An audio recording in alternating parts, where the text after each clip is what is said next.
Good afternoon everyone. आज हम class 10th के ट्रिग्नोमेट्री चैप्टर को डिस्कस करते हैं। स्टूडेंट्स, आप सभी ने ट्रायंगल के बारे में पढ़ा होगा। ट्रायंगल एक थ्री साइडेड पॉलीगॉन होता है। थ्री साइडेड पॉलीगॉन से मेरा मतलब है कि एक क्लोज्ड फिगर जिसकी थ्री साइडेड हो। तो स्टूडेंट्स, हमने there are so many types of triangles in our previous classes we studies.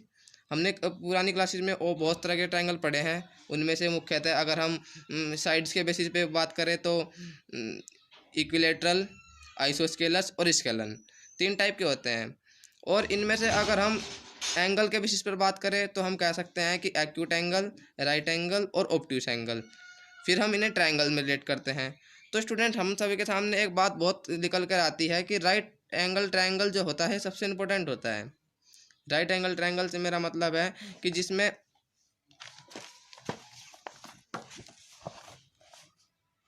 Right angle triangle से मेरा मतलब है जिसके अंदर एक एंगल जो होगा हमारा 90 डिग्री होगा।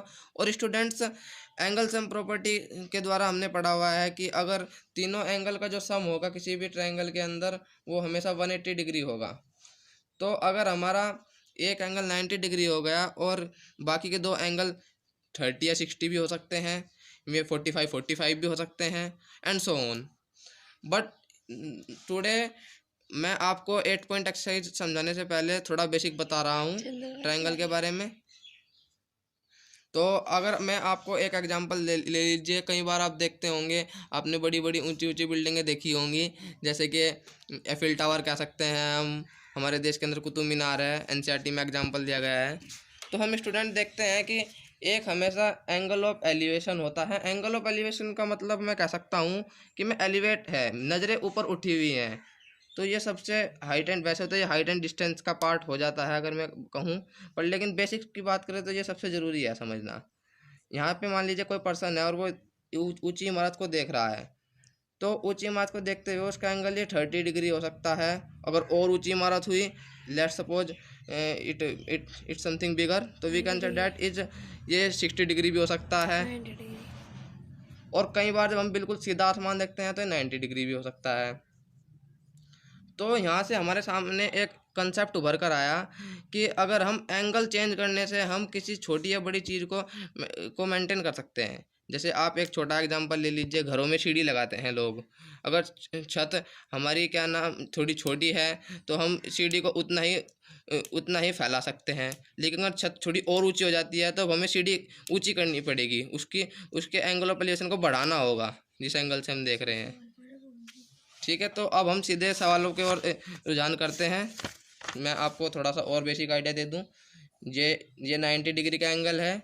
हमेशा एक बात याद रखना स्टूडेंट्स, जो जिस एंगल को आप कंसिडर कर रहे हैं, मान लीजिए एंगल ए है, तो जो इसके सामने वाली साइड होगी उसको हम परपेंडिकुलर कहेंगे। ये भी हो सकता है और ये भी हो सकता है। तो हम कह सकते हैं कि बेस फिक्स होगा, लेकिन जो परपेंडिकुलर है वो फिक्स नहीं हो सकता, वो हमारे एंगल के अकॉर्डिंग होगा। मान लीजिए हम इस एंगल को सपोज कर रहे हैं तो वो ये वाला एंगल भी होगा। इस वाली साइड को हम परपेंडिकुलर कह सकते हैं। ठीक है, और ये हमेशा राइट एंगल, जो हमारा राइट एंगल होगा, जो हमारा परपेंडिकुलर होगा या नॉर्मल होगा, इसके बहुत सारे नाम आप अलग अलग किताबों में पढ़ेंगे। आर.डी. शर्मा में से ऑर्थोगोनल भी कह सकते हैं। तो उसके सामने वाली साइड को हम हमेशा हाइपोटेनियस कहेंगे। हाइपोटेनियस की एक और विशेषता मैं आप सभी के सामने बताना चाहूँगा कि ये हमेशा किसी राइट एंगल ट्रायंगल के अंदर सबसे बड़ी भुजा होती है, सबसे बड़ी साइड हम इसे कह सकते हैं। तो अब सीधा रूल पर आएँ तो यहाँ पर आपके सामने कई टर्म उभर के आएंगे, जैसे साइन, कोसाइन और टैन, टेंजेंट। शुरुआती दौर में आपको परेशान कर सकते हैं कि नए नए वर्ड कहाँ से आ गए मैथ में, पर लेकिन आप समझोगे कि ये एक ग्रीक लेटर से इनकी उत्पत्ति हुई है। आप सभी ने पुरानी क्लासेस में पाइथागोरस थ्योरम के नाम से पढ़ा होगा। पाइथागोरस एक यूनानी गणितज्ञ थे, तो वहीं से इन सब का जन्म हुआ है, साइन और कोसाइन। स्टूडेंट, वाकई में अगर हम साइन को देखें तो ये साइन कोई एक रिलेटेड वर्ड नहीं है, ये अपने आप में एक संपूर्ण डेफिनेशन समाये हुए हैं। जैसे अगर मैं बात करूँ सिमिलरिटी में, आपने बीपीटी पढ़ी अपनी 9th क्लास में, बेसिक प्रोपोर्शनलिटी थ्योरम, ये एक अपने आप में एक डेफिनेशन को कवर करता है। मैं कह सकता हूँ कि मेरे सामने अगर मैं साइन की बात करता हूँ तो परपेंडिकुलर अपॉन हाइपोटेनस ये होता है। ये एक रेशो है, एक रेशो एक डिस्क्राइब कर रहा है किसी राइट एंगल ट्रायंगल की प्रॉपर्टी को, कि परपेंडिकुलर अपॉन हाइपोटेन्यूस इसका रेशो है। हालांकि हम जनरलाइज टर्म में बात करेंगे तो मैं आपको एक फॉर्मूला बता सकता हूँ जिसमें ये पूरा का पूरा P upon H B Pakistan भूखा पड़ा और हिंदुस्तान हरा भरा। हालांकि इस चीज़ से कोई, ये एक एग्जाम्पल के तौर पर है, किसी और सांकेतिक तौर पे हम नहीं कह सकते। तो ये ऊपर की ओर जितने भी हैं ये सब साइन होंगे, साइन कोस टैन, और नीचे की ओर जितने भी होंगे ये सब इन्हीं के अपोजिट होंगे, इनके ही रेसिप्रोकल होंगे, कोसेक, सेक और या फिर कोट। अब आप मुझे कह सकते हैं कि साइन कोसेक सेक इनकी हमें ज़रूरत क्यों पड़ी, इनकी हमें आवश्यकता क्या पड़ी। आवश्यकता का सिर्फ महत्व यही है जो मैंने आप सभी को बताया है कि ये हमें एंगल, एक दृष्टिकोण प्रोवाइड करते हैं, एक मैं कह सकता हूँ एक धारा प्रोवाइड करते हैं। जैसे साइन का रेसिप्रोकल कोसेक, और कोस का उल्टा सेक, और टैन का उल्टा कोट। तो अब सीधा आ जाइए आप फर्स्ट एग्जाम्पल एनसीईआरटी के क्लास 10th के मैं आप पहुँचा हूँ।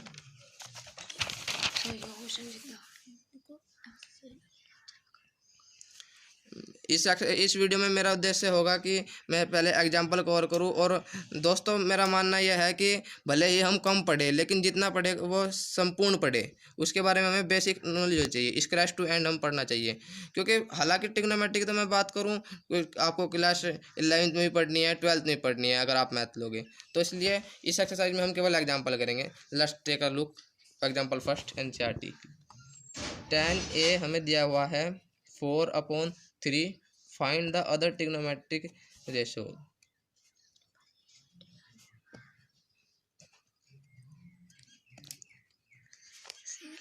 मेरी राइटिंग थोड़ा परेशान कर सकती हैं आपको, लेकिन मैं समझ रहा हूँ कि आप मेरी को समझ पाएंगे। तो स्टूडेंट हम एनसीईआरटी के मेथड पर ना जाकर एक स्वचालित मेथड को डिस्कस करते हैं जो मैंने आपके सामने अभी बताया। अब देखिए आप, इसके अंदर tan A 4/3 दिया गया है। सर्वप्रथम तो मैंने आपको शुरुआत में ही बताया कि साइन कोस टैन ये हमेशा किसी न किसी रेशो को निर्धारित करते हैं। जैसे मैंने एक जनरलाइज फार्मूला आपको दिया पिछले पेज पर, तो इसमें उसके अनुसार अगर हम देखते हैं टैन जो है वो हमारा इस कैटेगरी को बिलोंग करता है, परपेंडिकुलर अपॉन बेस। ठीक है स्टूडेंट, तो ऐसा इमेजिन करते हुए हमेशा स्टूडेंट जब भी आप इमेजिन करें तो मेरा मानना यह है कि इससे आपको आसान पड़ेगा। आप यहाँ पर एंगल को अपने मन में डिटरमाइन कर ले, इसे ए नाम दे दीजिएगा, हालांकि क्वेश्चन में ए दिया गया है। तो इसमें परपेंडिकुलर अपॉन बेस की बात की गई, ये मेरा परपेंडिकुलर हो गया, और बेस हमेशा 90 डिग्री एंगल को टच करेगा। ये इसकी विशेषता मैं कह सकता हूँ, मैंने आपको शुरुआत में ही बताया था कि बेस जो होगा वो निश्चित होगा, वो 90 डिग्री एंगल को ही टच करेगा। तो ये 4 हो गया, 3 हो गया। नाउ स्टूडेंट्स, अगर हमें क्वेश्चन में हमारे से सारे ट्रिग्नोमेट्रिक रेशो पूछे हैं, और तो अगर हमें सारे में निकालने हैं तो आप एक बात समझते हैं कि मेरे सामने हाइपोटेनस का होना भी ज़रूरी है, मेरे सामने हाइपोटेनस का होना भी ज़रूरी है। तो सर्वप्रथम मैं हाइपोटेनस कैलकुलेट करूँगा। आइए, और आप सब समझ ही गए होंगे देखकर कि यहाँ पर पाइथागोरस थ्योरम का यूज होने वाला है अगर मुझे हाइपोटेनस चाहिए। सो नाउ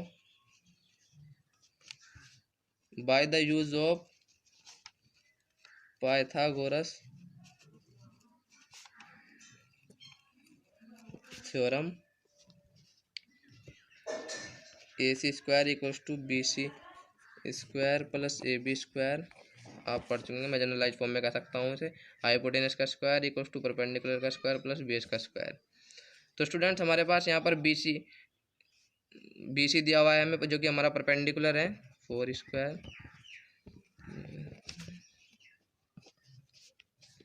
सिंपल कैलकुलेशन है।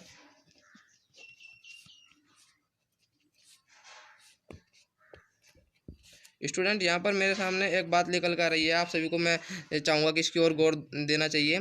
जब हम AC निकाल रहे हैं तो ये आपने पढ़ा होगा कि पॉलिनोमियल चैप्टर के अंदर कि जब भी हम क्वाड्रेटिक इक्वेशन को सोल्व करते हैं तो उसके 2 आंसर होते हैं। तो काफ़ी स्टूडेंट मुझे कह सकते हैं कि +- और -5 होगा, लेकिन स्टूडेंट आपको ये बात हमेशा जानकर रखनी होगी कि ट्रिग्नोमेट्री हमेशा लाइन, रे और लेंथ इन पर चलती है। तो लेंथ जो है किसी भी चीज़ कभी भी निगेटिव नहीं हो सकती, क्योंकि ये हम रियल लाइफ एग्जांपल के तौर पर देखिए, आप कभी भी किसी चीज़ की लेंथ जो होगी वो माइनस में नहीं हो सकती। तो इसलिए AC जो मेरा होगा वो 5 सेंटीमीटर होगा। तो स्टूडेंट आपके पास अब तीनों चीज़ें आ चुकी हैं। आपके सामने हाइपोटेनियस आ गया है जो कि 5 है, परपेंडिकुलर आ गया है जो कि 4 है, और बेस जो है वो आपके सामने 3 है। अब स्टूडेंट में सारे ट्रिग्नोमेट्रिक रेशो निकालने हैं। tan मुझे दिया हुआ है, तो सबसे आसान, सबसे पहले आप समझिए कि जो tan है उसका जस्ट अपोजिट होता है कोट। कोट जो होता है वो हमेशा 1/tan ही होता है। तो सबसे पहले आपके सामने कोट निकालने के लिए 1/, क्वेश्चन में मुझे 4/3 कोटे,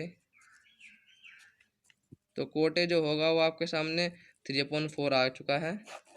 अब मैं इसकी ओर बढ़ूँगा। साइन निकालना है मुझे, साइन ए निकालना है। साइन ए का फॉर्मूला आप स्टूडेंट जनरलाइज फॉर्मूले को आप दे सकते हैं। मैं फिर दोबारा से एक और बार देखना चाहूँगा, क्योंकि स्टूडेंट ये मैं कह सकता हूँ बैकबोन है, ये आपकी इस चैप्टर के लिए बैकबोन है ये फॉर्मूला, कि यहाँ पर जो साइन होगा, यहाँ पर कोस होगा, यहाँ पर टैन होगा। तो अब स्टूडेंट साइन ए निकालना है मुझे, परपेंडिकुलर अपॉन हाइपोटेनियस। आपके क्वेश्चन का कोड मैं निकाल चुका हूँ। परपेंडिकुलर कितना है मेरा 4, और मेरी हाइपोटेनियस है 5। तो सिंपली आपका 4/5 साइन आ चुका है। अभी हमने पढ़ा कि साइन का जस्ट अपोजिट कह लीजिए, रेसिप्रोकल कह लीजिए, वो कोसेक होगा।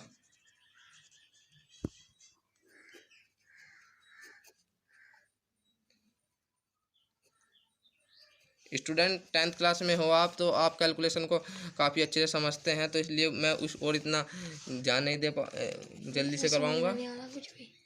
तो कोस है, अब मैं बात कर, कोस है मुझे निकालना, तो आप जनरलाइज फॉर्मूले में देखिए तो B/H।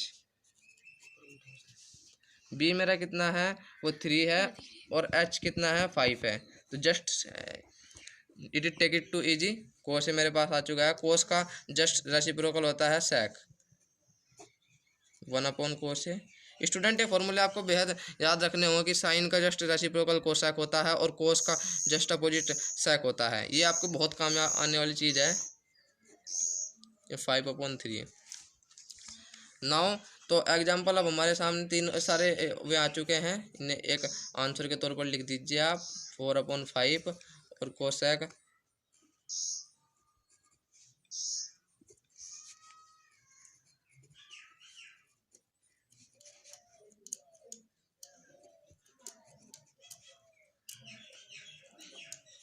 -5 है। ये प्लस है स्टूडेंट, माइनस नहीं है। 10 तो हमें क्वेश्चन में ही दिया गया था और हमने उससे उसका यूज करते हुए कोट निकाला है। यहाँ पर स्टूडेंट मैं आप सभी को एक और बात बताना चाहूँगा जो कि आपको काफ़ी काम आ सकती है। ये केवल एकमात्र मेथड नहीं है ट्रिग्नोमेट्रिक रेशो निकालने का, इसके काफ़ी मेथड हो सकते हैं, काफ़ी मेथड आप आगे पढ़ोगे तो। लेकिन आपके लेवल पर 10th क्लासेज में अभी आपको सिर्फ एक ट्रायंगल का यूज करते हुए निकाले गए हैं, लेकिन स्टूडेंट जनरलाइज फॉर्मूले होते हैं इनके, और उनका यूज करके भी ट्रिग्नोमेट्रिक रेशो निकल जाते हैं। अब अगला क्वेश्चन लेंगे हम, अगला एग्जाम्पल। तो स्टूडेंट ये हमारा छोटा सा प्रयास था। मैं समझता हूँ कि मैं अपना 100% देने में कामयाब रहा हूँगा। जो मेरी वो हो रहा होगा, आप इसे लाइक कीजिए, वीडियो को चैनल को सब्सक्राइब कीजिए और वीडियो को शेयर कीजिए, ताकि मुझे आगे के लिए मोटिवेशन मिलता रहे स्टूडेंट। और जो हमसे कमियाँ या त्रुटि हुई टेक्निकल तौर पर, उसे भी आप नेगलेक्ट कर सकते हैं। और अगले पूरी एक्सरसाइज देखने के लिए आप अगली वीडियो देखिए। Thank you.